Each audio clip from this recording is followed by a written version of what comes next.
featuring Southwest Florida's leading physicians. Hosted by Dr. Gregory Leach and Jim York.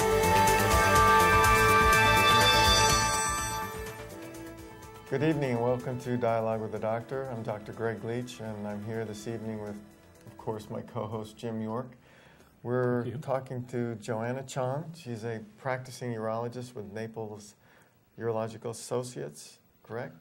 And we're going to be talking about women's pelvic floor disorders, aka urinary issues. Before we get into that, Doctor, could you just give us a little background of where you're from, where you went to medical school, and where your offices are located here in Naples? Sure, I'd be happy to.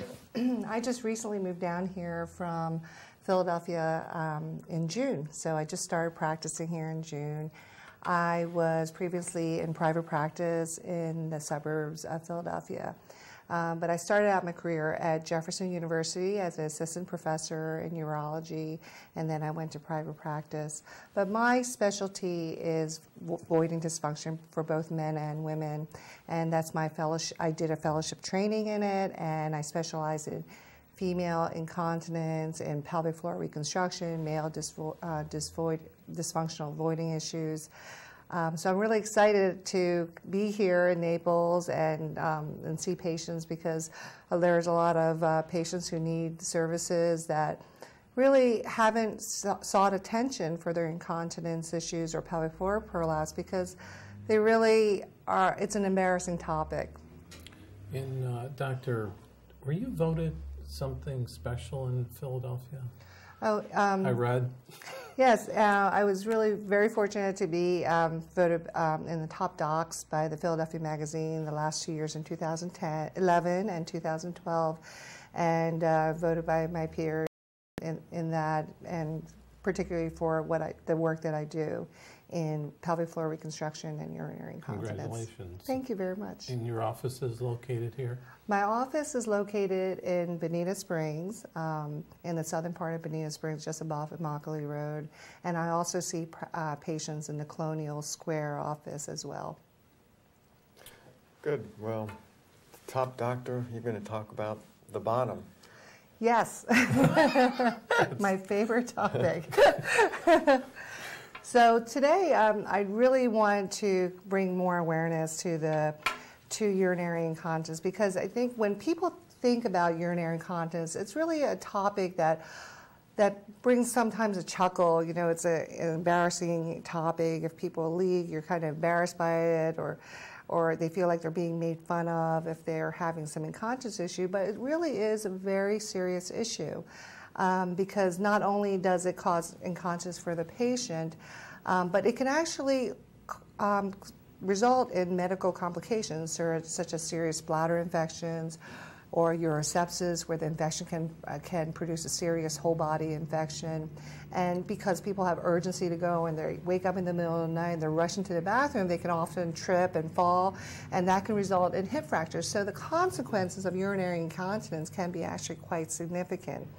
And so, I think this is something that unfortunately, like cancers are fatal, and you've got a great support network for people who have cancers. They can talk to their friends, and they get a lot of support. But incontinence is an embarrassing problem that most people don't want to share with their friends, and because it's not a topic they can discuss, they don't really know what options are available out there. And there are a lot of great options these days, and my goal is to really get patients to that level where they can feel comfortable and seek care and get the best treatments that we have for them. I find my patients, when they come, they've already had the issue for a while, and they've delayed talking even to me about it, and I have to coax them to come to see you. So right. They really should be coming earlier.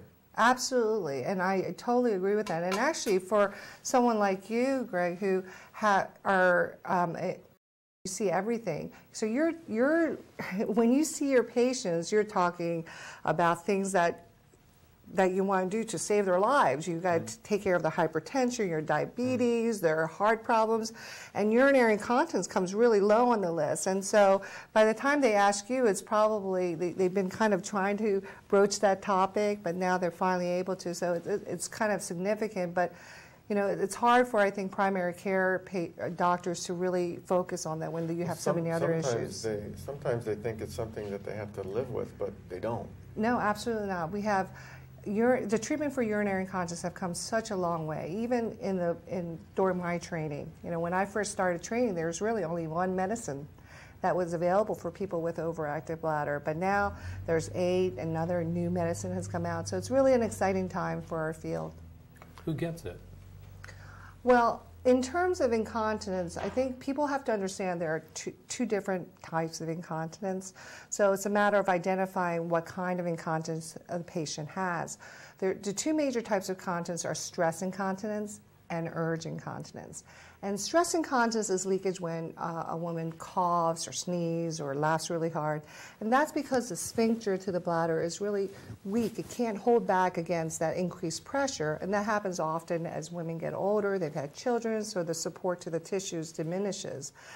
And that's very different from overactive bladder, and an overactive bladder consists of frequency of urination, urgency to urinate, and leakage where they don't make it to the bathroom in time. And that's a completely different mechanism altogether. And that's because the bladder is having involuntary spasms, and that spasm causes the leakage of urine. So it doesn't matter how strong that sphincter is, if you've got a big contraction, it's kind of like a Charlie horse in the bladder. That's how I tell my patients. That's going to override the sphincteric mechanism and result in leakage of urine. So those are the people who actually get treated with medicine, whereas stress incontinence is treated more with surgery. So what is the least invasive, or how should we start with surgery? Well, in terms of mild incontinence, both for stress and urge incontinence, Kegel exercises is a really effective first line. You know, Kegel exercises are exercises where you pull up and in on the pelvic muscles, and you know, this is an exercise that can help for both stress and urge incontinence, but it's not going to work unless you get the muscle stronger. So we all have good intentions and we want to exercise, but we always slip off the bandwagon. That happens with Kegel exercises as well. And sometimes some women just don't know which muscle it is that they need to work on. They don't really know which muscle they need to identify. So when you come to our office, if you're not able to do it, we can put you in a program called biofeedback, which helps you identify the muscles and help you strain it. Kind of like having a personal trainer for your pelvic muscles. And that can be very helpful. That's in your office, they have those? Yes. Okay. Mm-hmm. So then, is it logical to assume that patients that are very fit and work out all the time would have less?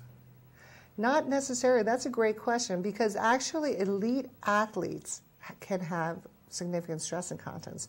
Because if you think about it, most women have not been taught how to do Kegel exercises. So when you push and bear down, think of what you're doing. You're pushing, bearing down, and pushing against your pelvic muscles.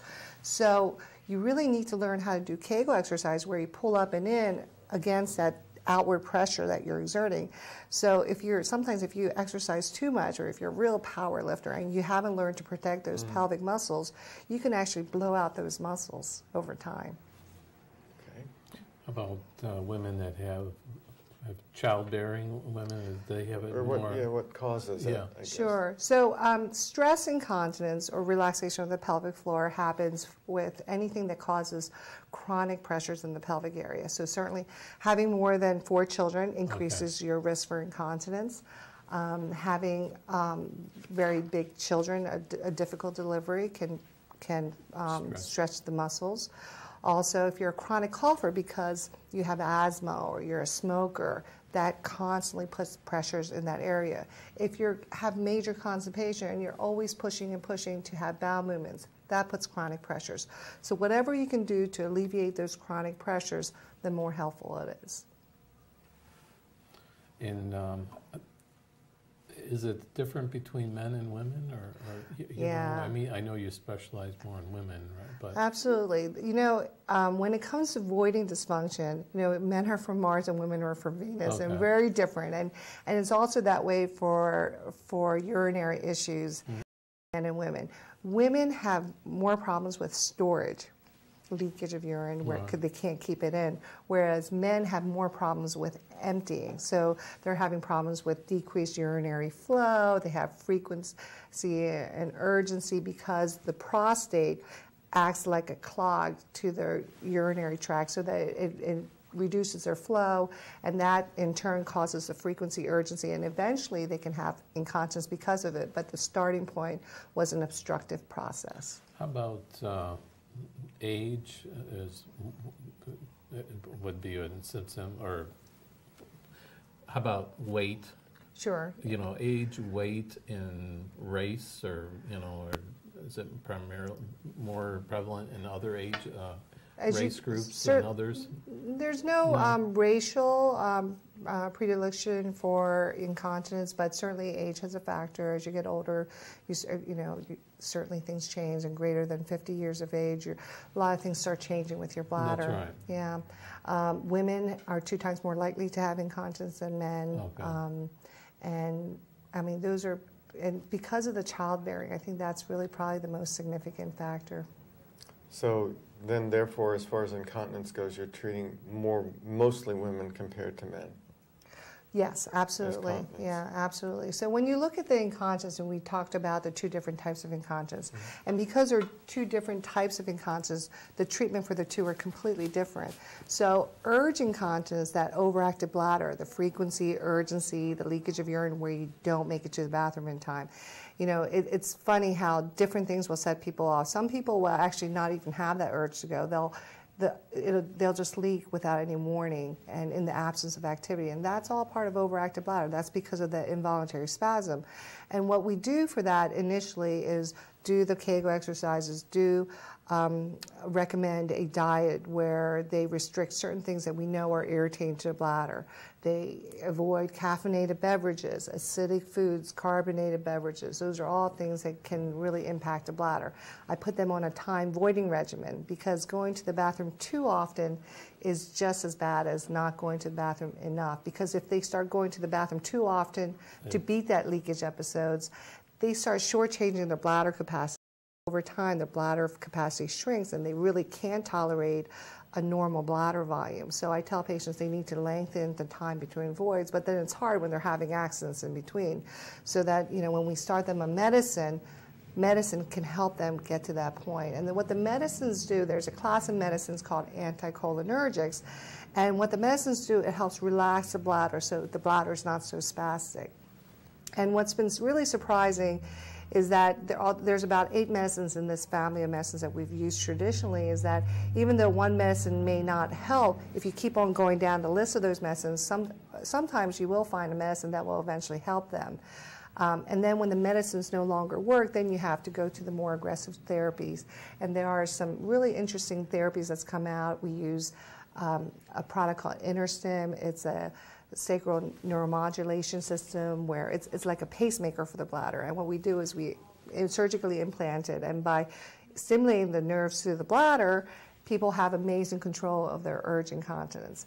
Another therapy that recently came out is called Urgent PC, which is stimulation of the posterior tibial nerve, which is a nerve right behind your ankle. And by stimulating the patient, and this is not an implant, they come to the office once a week for 12 weeks, they can have amazing improvement, 68% improvement of their overactive bladder as well. But they will need periodic retreatments. And then also for overactive bladder, there's a recent therapy, Botox, that's been approved for incontinence. It's been around for more than 10 years. We've been using it off-label, but recently it was approved for overactive bladder, and it's been very nice. And it's the same concept. You inject the muscle of the bladder, and so it paralyzes the bladder muscle, so it prevents that incontinence. So there's been so many amazing things that's come out for overactive bladder. It's a really, like I said, exciting time for our patients where they can gain control. We're going to take a short break, and we'll be back shortly, and we'll be talking more with Joanna Chon about, I think, urge incontinence? And stress incontinence. And stress incontinence, okay.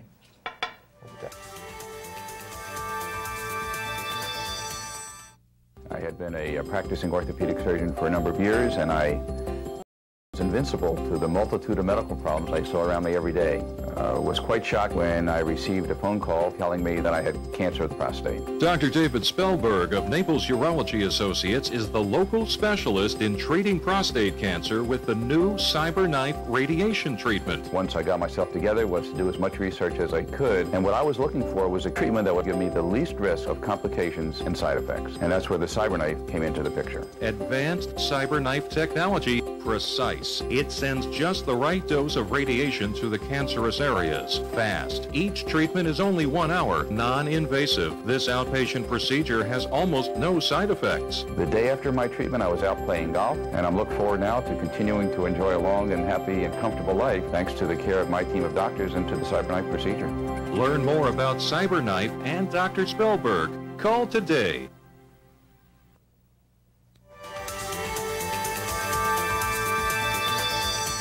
Chon. Good evening and welcome back to Dialogue with the Doctor. We're here this evening with Dr. Joanna Chon. She's a practicing urologist, a surgeon with Naples Urologic Associates, and we're talking about incontinence in women and men, but right now we're talking more about women. Okay, thank you. So we talked a little bit about Botox, and I just wanted to kind of go into a little bit more detail about Botox so our viewers have more information about it. So right now, it's been approved for people who have overactive bladder because of neurological reasons. And people who have that problem because of neurological reasons, it's covered by their insurance. So it's not considered a cosmetic procedure, and it is covered by insurance. For people who don't have a neurological condition causing the overactive bladder, it's not yet covered, and it's a case-by-case basis for those types of patients. But it's probably going to be approved in the next year or so. So that's really a great treatment. And the nice thing about Botox is oftentimes we can do it in the office with no anesthesia other than just a little local anesthesia in the bladder. So, and people do very well with it. It will last for patients anywhere from 6 to 9 months, and they will need periodic re-injections. But it's a very nicely tolerated procedure and can be quite effective for people. How do you do that? With a cystoscope? Or? Yes, we insert a cystoscope, or we can do it with a flexible cystoscope, not the rigid cystoscope. And so it's really very comfortable, and some medicine in the bladder to anesthetize the bladder so people don't feel any discomfort. And then we inject 20 to 30 injections in the bladder. And people start noticing an impact pretty quickly if it helps them. Of course, it doesn't help everyone, but you can see approximately 75 to 80% of patients get symptomatic relief. So you're injecting the bladder wall where the muscle is. Exactly, right into the muscle. So it's a very exciting time for overactive bladder, and we've got a bunch of modalities, and also, you know, we touched on one class of medications called anticholinergics, and in that class are medicines called Detrol, oxybutynin, Ditropan, Vesicare, Toviaz, Gelneek. There's a number of medications, and people who have overactive bladder, those names will be very familiar to them. I think everybody's seen them on TV yes. more than once. But what's really exciting is we've had a new medicine come on board just in the last 2 weeks in a completely different class, which is really exciting for people who've had really severe glaucoma. We haven't been able to use the anticholinergics in, or people who have really dry mouth, dry eyes. They get a lot of side effects with it. And because this is a new medicine working in a completely different way, the side effects are also differently. And the new medicine is called Myrbetriq, and it's really exciting to have a new medicine to help with the overactive bladder. And you know, I just started using it because it just came out in the market, so we're really excited about having this. And I think for patients who haven't seen their doctor for a while because they were discouraged, maybe they had tried the medicines already, you know, this is really the time to come back to their doctors to try some of the newer therapies that's available for them. Is it also an anticholinergic? No, it's actually not. It's a B3 agonist, so it's a very totally different. Yeah, class. totally different class. Okay. Mm-hmm. So we're very excited about that, and you know, I think what happens is most people don't really understand that there are so many treatments out there available for them, and you know, the baby boomers are really the best consumers of medical care, and they're just simply not willing to accept things as previous generations have. You know, they're not going to accept diapers, and who wants to wear diapers these days? You know, they're humiliating, they're wet, they don't smell well, and you know, when you have all these options, you don't have to accept what your mother or your grandmother accepted before, because our treatments are there, and they can be quite effective for each person. And of course, but it does have to be tailored for each person. So what works in one person may not necessarily work for the next person. So my goal is to get, you know, women more aware of this, you know, and it's really interesting. My mom actually told me, you know, as I was growing up, oh, you have to brag about the disease. There's a Korean phrase that you brag about your disease, and that means you talk about your disease, because back in that day we didn't have internet and you know all these sources to go to. So if you talked about your disease enough, you could find from other people what's available for them. And I think urinary incontinence is that kind of a disease where I really tell my patients, if you have improvement with your symptoms, please talk to your patients, to your friends and family about it, because you can be an ambassador for incontinence, because this is not topics that are really hot or sexy to talk about. And so if you share it with, you know, people at least that in your circle of friends, at least you can get the word out that there is help available. Yeah, it's not exactly cocktail conversation. People would rather talk about their hormone replacement therapy than their incontinence. That's right. So your goal is to get that information out. Absolutely. That makes sense. Yeah. So, so we've talked a little bit about treatments for overactive bladder, and the next topic I'd like to talk about is stress urinary incontinence, and that's the leakage when you cough and sneeze. And actually, out of the two types of incontinence, the treatment for stress urinary incontinence is actually much more successful and pretty straightforward. I mean, really, after Kegels no longer work for you, the next step really is surgery. And there's a great surgery called a vaginal sling, and because stress urinary incontinence is because your sphincter is weak. What we do is we put a little piece of material underneath your urethra, creating like a hammock effect. And by supporting that urethra, that can give you enough support so that when you cough and strain, you don't leak anymore. And it's actually quite effective. And this surgery is done as an outpatient. You can certainly do it as an overnight visit if your insurance covers it. But people greater than 90% have amazing improvement of stress incontinence. So it's done as an outpatient. How is it put in? Through the vagina? Or? We make a small incision there. The classic vaginal sling involved making an incision using a patient's own tissue, where we would harvest it from the lower abdomen, called an autologous vaginal sling, and we would take a piece of tissue called the rectus fascia and take a portion of that and use that as a portion. But because it left a big incision and it was painful after the surgery, you know, there were more and more techniques that evolved to make it less invasive, minimally invasive. So we turned to tissues, different types of tissue, and you can use synthetic meshes, you can use donated fascia, human fascia, you can use tissue from pigs, tissue from cows. There's a lot of different tissues that you can use to do the same thing. And then in turn, instead of bringing it up through the abdomen, which we did traditionally for the autologous fascia, there's a lot of different anchoring points now. We can do it. We can put it through the thigh incision, where we go through a space called the obturator foramen, or we can do it all in one single incision, where we just make an incision in the vagina and support it to the surrounding tissue. So it's really evolved. It's become a lot less invasive, and people do just phenomenally with it. So you're using like a laparoscope to do that, or no, when you go through? No, not necessarily a laparoscope. We use some special equipment to place the material, but involves just a tiny little incision, about 1.5 centimeters, 2 centimeters in the vaginal area. So people are up and about very quickly afterwards. But with that being said, I'm very strict with my patients after that kind of surgery. Even though you feel very good, I always tell patients, you know, you have to take it easy for about 4 to 6 weeks, because, you know, it's not like if you break your leg, we can put a cast on it to restrict your movement. We can't cast the pelvic area, so we really rely on the patient to be compliant with our instructions to limit their exertion until everything's healed and set. How long does that last for? Actually, the success rate, like I said, is very high. The 10-year success rate is probably more in the mid-70s, so we do see some patients who have recurrence. But, you know, one sling can last someone a lifetime. Okay. So it can be very So you effective. said you can use all of those materials, including mesh, and there was some problem with some mesh at one time, or is that an issue? Well, the mesh, the pelvic mesh, it's really been hyped up since the initial warning came out. In 2008, the FDA came out with a warning saying that use of pelvic mesh has increased risk of exposure. Exposure means it kind of works itself out through the skin and gets exposed, and then usually for that you just trim it and put the skin back together. The FDA came out with a second warning in the fall of 2011 saying the same thing, but they actually exempted the vaginal sling and a procedure called abdominal sacral colpopexy out of that second warning.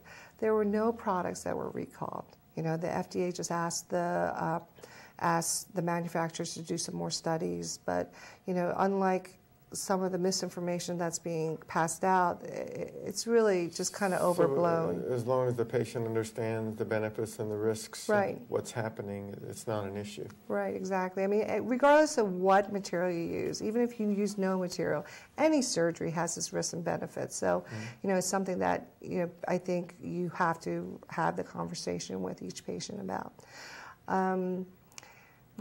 The vaginal sling is very effective. You know, the second alternative to vaginal sling is what we call intraurethral bulking agents. And these are agents that we place into the urethra itself. And traditionally we had used collagens off the market now, but you know how movie stars get their lips injected with collagen to bulk their lip up. We can actually inject inside the urethra too to bulk the urethral tissue internally, so it kind of compresses the urethra, so it gives a little resistance to the outflow of the urine. And by doing that, some people can have improvement. The durability of the intraurethral bulking agents is really the thing that hasn't made it mainstream for everyone. It's about 30 to 40%, and I think for certain people, the intraurethral bulking agent definitely is a good therapy for them. You may need re-injections, but you know that's also in our armamentarium for treating stress incontinence. Does it last? That's the durability is not as good as a vaginal sling. So a vaginal sling is really the definitive surgery to have for treatment of stress urinary incontinence. So when you said 30 to 40% success rate, did you mean over time? Over long term, yeah. Or sometimes with the first injection, you may not get to 100%. You may get to like 70, 80. You may need another injection right away. Sometimes the first injection lasts for a long period of time, then they need a re-injection 6 months, 12 months from there. It's really hard. It's highly predictable, unpredictable in terms of you know what you get with the first injection and how often you have to re-inject. But the vaginal sling is really the gold standard for treating stress urinary incontinence. So you know the therapy for stress incontinence is very, very effective, and I think there's a lot of things that women have to understand. The treatments are out there. They need to talk to their doctors, and they need to talk to their friends and find out what's out there and not be embarrassed about approaching this subject. Well, we welcome you. We want you to come back. We're glad to have you this evening, and I'm sure our viewers learned a lot about incontinence. And thank you for coming. Thank you very much. Well, thank you so much.